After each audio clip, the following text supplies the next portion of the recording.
Penis, Latin dilinde kuyruk ve erkek organ deyilmektedir. Penis peşewe ve köpeliş sekresiya kanalı bilen ve penisin daşını sarayan ütköşük bir guruluşlu gan damarlarına bayvır köpeliş organdır.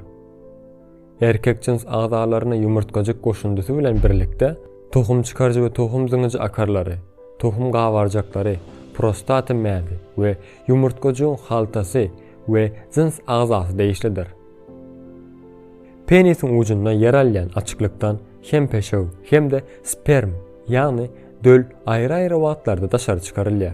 Penis gıcındırlanda damarları gan bilen dolup gatylaşar. Gatylaşan penisin içindeki spermin daşary atılmasyna boşalma diýilýär. Yumurtkacık jüwit erkek tohum mädidir. Yumurtkacığın funksiyası erkek cins öýjüklerini, spermatoizleri emele getirmek ve gany erkek cins garmonlaryny bölüp çıkarmak bilen durýar. Şonuň üçin yumurtkacyklar şol bir wagtyň özünde daşky we içki önümli mäz bolup durýar.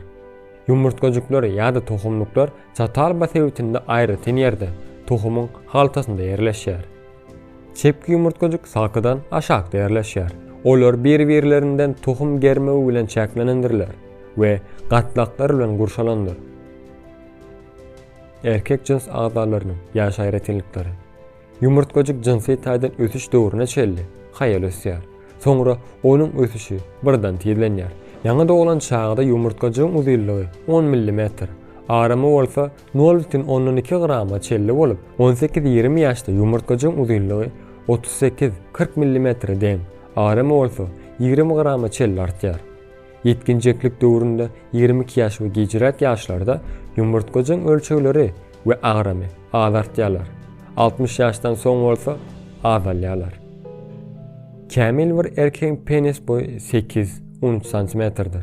Guruluş taýdan näsap penis boyları 7 cm-den kiçi, 16 cm-den uzun bolmalydyr. Şu ýerde täsin bir zat aýdyp geçmekçi. Bu görýän adamyň Guinness Rekordlar kitabyna giren Cabrera adly Meksikaly. Bu adam dünýäniň iň uzun penisine eýe bolan adam. Onuň penisi 48 cm boýundadyr.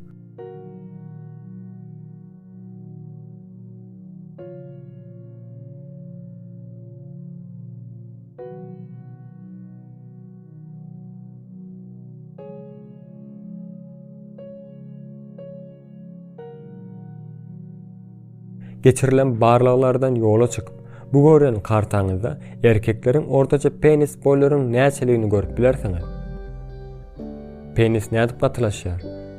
Parasimetrik nerv sistemasy gıjındyrlandan soňra penisdäki inçejik damarlar gan bilen dolýar we bu ýagdaý penisin gatylaşmagyna sebäp bolýar. Penis gatylaşanda onuň içinde has köp gan bolýandyr.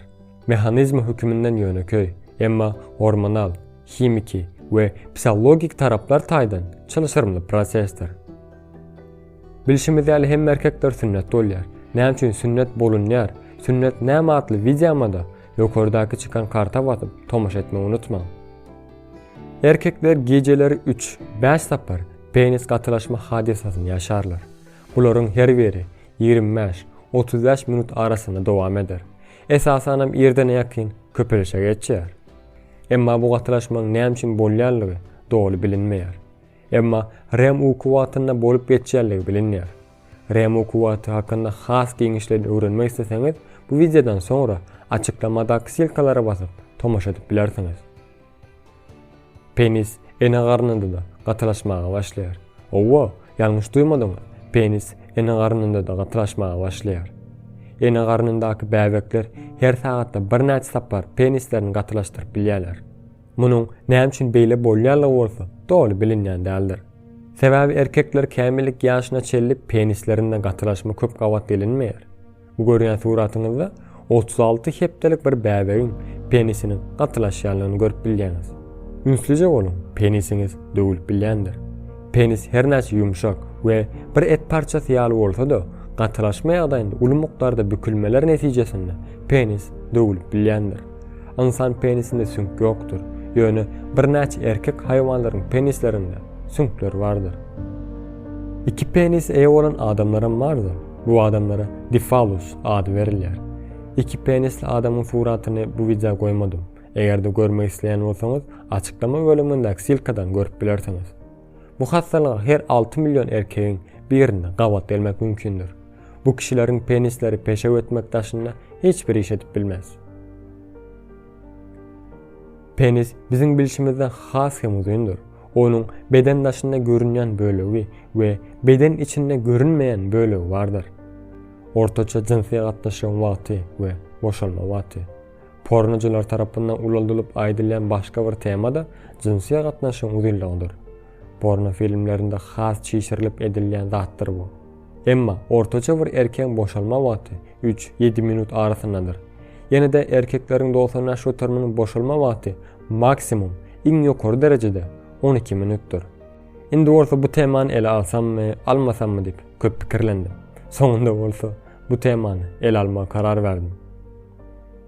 Zenanlar haysın saylavalyalar. Bu tema oyuncu köp gözlevler edilendir. Emma bu gözlevler bir-birinin tapawutly netijeler ortağa koydu. Umum aydılanda has uzuyunu has goýsudyr pikiri ýalňyşdyr. Doktor Weyle'nin geçiren gözlewinde zananlaryň 80 yaş oturumynyň penis boýuny jinsiýe gatnaşykda bir gowy artykmaşy hükmüni görmeýärler. Ýagny zananlaryň öz ýan ýoldaşlarynyň penislerini hoşal galýandyklaryny aýdýarlar. Hatda fiziolog doktory bolan Brandy Engle'in gözlewinde zananlar köplenç geskep penisli erkekler halaýandyklaryny ortağa koydu. Finally.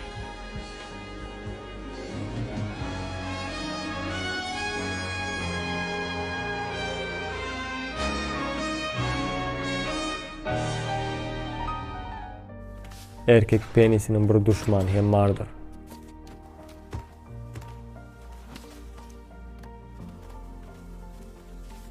Jandiro adlı bu canlar Amazon kotokkollarında yaşayanlar bilinýär. Bu canlar erkek penisinin peşev ýolundan içine girip, ol ýerde ýaşamagy halaýarlygy bilinýär.